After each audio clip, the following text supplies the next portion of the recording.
What's up guys? Kumusta na kayo? Pag-usapan natin yung ugali ng ibang seller na dapat gayahin ito ni Boy Ace Garage. Yung ibang seller na tinutukoy ko ay yung ibang nagtitinda ng mga second hand na kotse, mga buy and sell. Bakit ko na banggit ito? Bakit ito ang napili kong topic ngayon? Nung isang araw kasi, nakaraan linggo, may napanood akong video ng isang seller nga nitong mga second hand na kotse. Nung napanood ko yun, sabi ko dapat ito ginagaya ni Boy AC Garage. Mamaya panoorin natin yun, pero ito muna, panoorin natin itong ugali o yung ginagawa ni Boy AC Garage kapag merong complaint o may umaangal sa mga binibenta niyang kotse. Yung mga kotse niya kasi makaramihan niya o kadalasan may sira. Ito. Tanungin kita, kung may alam ko sa loob. Kami ngayon, Boss, ayusin mo yung hindi nga, bossing. Huwag ka magalit. Okay, hindi ako nagagalit, bossing. Ganito lang talaga magsalita. Bossing, ang second hand, ang pagbili ng second hand, kahit kami, inaabutan din kami ng sira. Okay? O yan, naabutan din doon siya ng sira. Eh, ano ginagawa mo pag nakita mong may sira? Yun ang tanong. Okay? So ngayon, segundo pa lang, inaabutan namin ng sira. Pagkalabas pa lang ng automatic yan, pag nabayaran mo na yung unit yan, automatic as is yan, boss. Non-refundable. Ano yan, boss? Second hand yan. Second hand yan at hindi namin binibenta yan ng brand new. Second hand, totoo yan. Tama yun, second hand. Okay. Non-refundable. Binabanggit kaya niya yan sa pirmahan ng kontrato o bago niya kunin yung bayad nung buyer. Yun ang tanong. Okay? Kasi nga, bossing, kahit modelo nagkakasira eh. Totoo Bossing, yun. ang pagbili ng second hand, kahit segundo pa lang, bossing, pag yan tinirig sa inyo, pananagutan nyo na, hindi namin tinirig sa inyo. Hindi ako naniniwala doon. Kasi marami namang nagbebenta ng second hand na kotse, hindi lang sa Pilipinas, dito rin sa Amerika. Pag may problema, binabalik sa sa seller o sa dealer. Diba? Anyway, pakinggan pa natin to. Nabili niya. Tama? Galit na kasi, di ba? Yung pagbayad namin. Bossing, wala na ako doon. Basta tayo, may kasulatan tayo. Lumabas kami. Hindi, bossing, ganito. Binalik agad namin kasi tumirik. Oo nga, bossing, may kasulatan nga tayo as is where is. Received in good condition.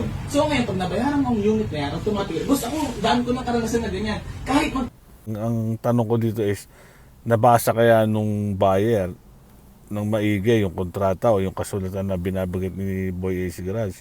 Ang payo ko lang sa inyo, pag may bibiling kayo, lalo na ganitong malaking perang involved, bibili kayo ng sasakyan, basahin yung maigi yung terms o yung mga yung mga condition niya, terms and conditions.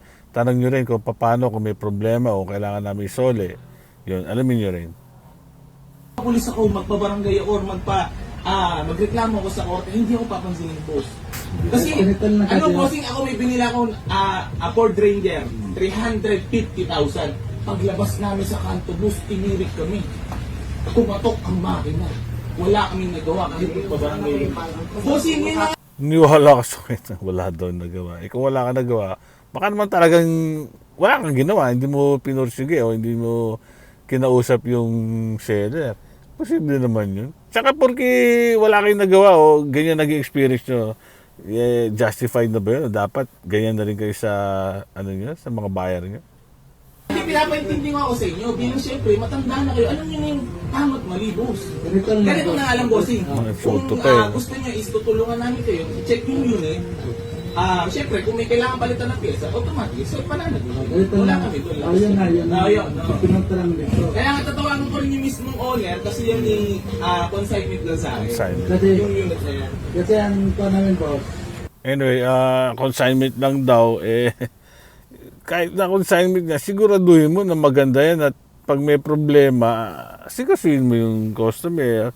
Meron pa yung sa video niya, sinabi niya na hindi naman namin kayo pinilit bumili, na parang pumunta kayo rito, problema niyo yan, hindi namin kayo pinilit. Ang pagbili ng second hand, kahit segundo pa lang, bossing, pag yan tinirig sa inyo, pananagutan nyo na, hindi namin pinilit sa inyo na bilhin niya. Hindi namin pinilit sa inyo na bilhin niya.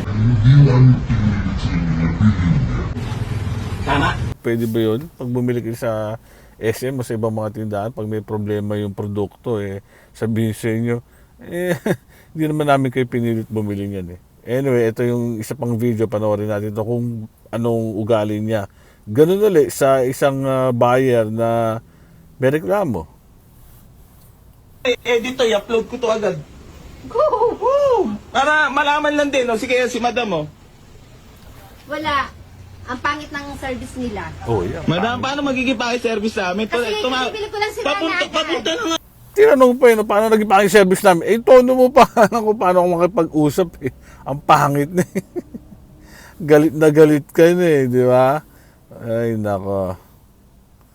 Ibang klase rin eh, no? Eh, yun.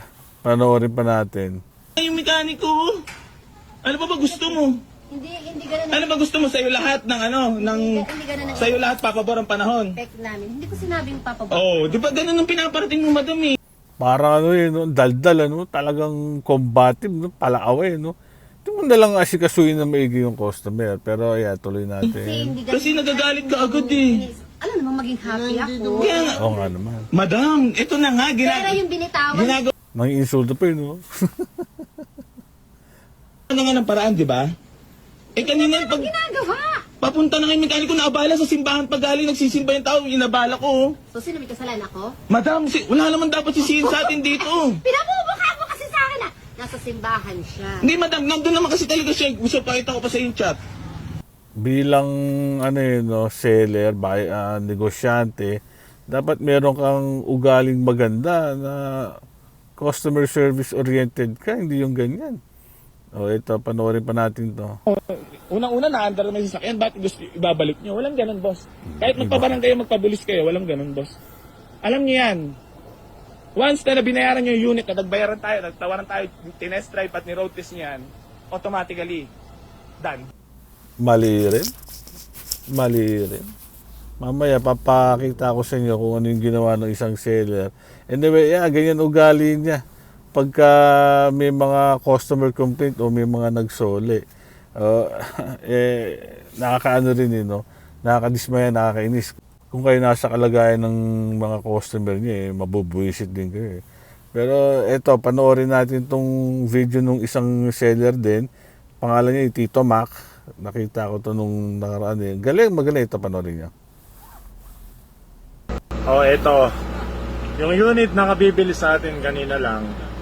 Nung nandito pa sa shop, chinek yan, tinest drive. Okay na okay ang kondisyon ng sasakyan. O, yan ha. Ganyan din yung nangyari kay Boy AC Garage, di ba? Palagi niyang sinasabi, okay naman yung sasakyan nung nandito nung tinesting, di ba? Tinest drive, okay daw. O, yan. Ganito rin nangyari dito. O. Tapos, nung nasa daan na sila inuwi, bakit daw biglang ayaw humila? Ang mga client po kasi natin, mga solid followers, mga senior sa bayan ng Ayaga. Ayun, nagka-problema na yung sasakyan. Pero ano unang yung narinig? Hindi niya binirate, hindi niya siniraan yung customer. Yung agad sinabi niya, mga followers, di ba? Mahal niya yung mga customer niya eh. Ganyan sana si Boy AC Garage eh. Pero pagpatuloy natin. Sabi ko, sige po, ibalik niya dito sa shop. Kung hindi niyo man mababalik, pupuntahan ko. Pero nagawa naman nilang maibalik, tumatak. O, di ba? Siya mismo nagsabi, ibalik nyo rito, tingnan ko, parang gano'n, di ba? Which is, ganun dapat. Customer service after sales service. Yeah. Naman sa akin, ayun po yung mga client natin, mga solid followers. Dito yung unit, chinek natin. Ayan, pakita ko sa inyo. Sa mga video ni Boy AC Garage, hindi mo makikita ang ganyan tinesting niya o tinignan niya yung unit eh. Hindi inaalam ni Boy AC Garage kung ano yung sira. Unang gagawin nun, o ang gagawin lang talaga nun, asarin yung customer, sisihin na hindi naman yan sira nung nandito eh. Di ba? At wala na kayong magagawa. Anyway, ito. Nung pagdating po dito sa shop, chinek namin, talagang ayaw humila, tapos naglo-low power. Sabi ko, nakapagtataka kasi nga, ang tagal ko tong gamit, chinek to bago i-release, tapos biglang nagkaganon. Sabi ko, baka man nakargahan naman ng tubig na haluan yung diesel eh. Hindi naman daw, sigurado sila. Kaya ito, chinek na natin agad. Yung mga ganito po kasing makina, napaka-basic nito kasi ang makina nito, mga manual injection lang. Piniliwanag pa niya kung anong klaseng makina yun. Nagbigay pa siya ng tips, di ba? Or ng informasyon tungkol doon. Ibig sabihin, maalam siya, marunong siya sa mga sasakyan. Hindi katulad ni Boy AC Garage, may alam ba talaga yun? Kasi wala siyang ganyang analysis eh. Meron lang siya nung isa-isang video. Kung walang bulak, hindi naman nag-overheat, maayos yan. Drive pa natin sa Baguio, kung saan malahat. Ito, panoorin mo natin. Wala pong computer to. Chinek natin ngayon, ang possible lang talagang mangyari sa kanya gano'n, kung hindi siya nahaluan ng tubig, yung diesel niya, or yung mga fuel filter pump niya nagloloko. Chinek na natin agad. Siyempre, action na natin agad yan. Chinek natin. Ayan chinek niya agad. Dami niyang iniisip, pinag-aralan niya yung problema, di ba? Meron kayong hindi narinig sa, ano na to, ano pangalan ito, Tito Mac. Meron kayong hindi maririnig sa kanya. Hindi niyo narinig na, sinisi yung buyer. Wala siyang panunumbat na, kanina okay naman to nung malis kayo, tinestingan dito, bossy. Wala na walang ganun, di ba? Ito. Yung fuel filter niya, madumi na, nagbabara. Kaya yun, nung inayos natin, pinalta natin ng filter, okay na. Okay na ngayon. Ito, pinapanda. Galing, di ba? Tiyaga niya mag-ayos, no? Sigurado ko, hindi lang naman saglit na ayos yan. Matagal yan kasi ang dami pa niya tinesting eh. At kadalasan sa sasakyan, pagka mga ganyan filter, baklasan yan. Maduming trabaho yan, in the sense na madudumihan kamay mo dyan. Pero, sinaga niya, di ba? Natin matagal. Okay, i-rev ko rin para sigurado. Tinetesting niya. Ayan i-rev natin. Kanina kasi palyado, ngayon, pakinggan nyo rev. Ayan, bumbu na yung takbo. Sinigurado niyang maayos yung takbo. Experience tayo ng ganyan na may nararamdaman tayo after i-release ang unit. Kaya lang, siyempre, dito kay Tito Mac, hindi natin pababayaan yan. Ganong kabilis, na-action na natin. Okay na yung unit ngayon, iuwi na nila. Ganda ng kwento, di Okay ba? na po yan. Okay na yan. Sigurado po yan, 100%. Kita nyo kung paano siya makipag-usap sa customer. Okay na po yan. At makikita mo yung mga customer, yung buyer, walang tension, walang galit. Nagkukwentuhan lang kasi siguro kaya hindi lumapit sa kanya or hinayaan si Tito Mac na mag-ayos ng sasakyan. Pero isipin nyo, walang tension, walang sigawan, walang sumbatan. Kasi pag nilabas yan, ganito, ganyan, wala na kaming pananagutan dyan.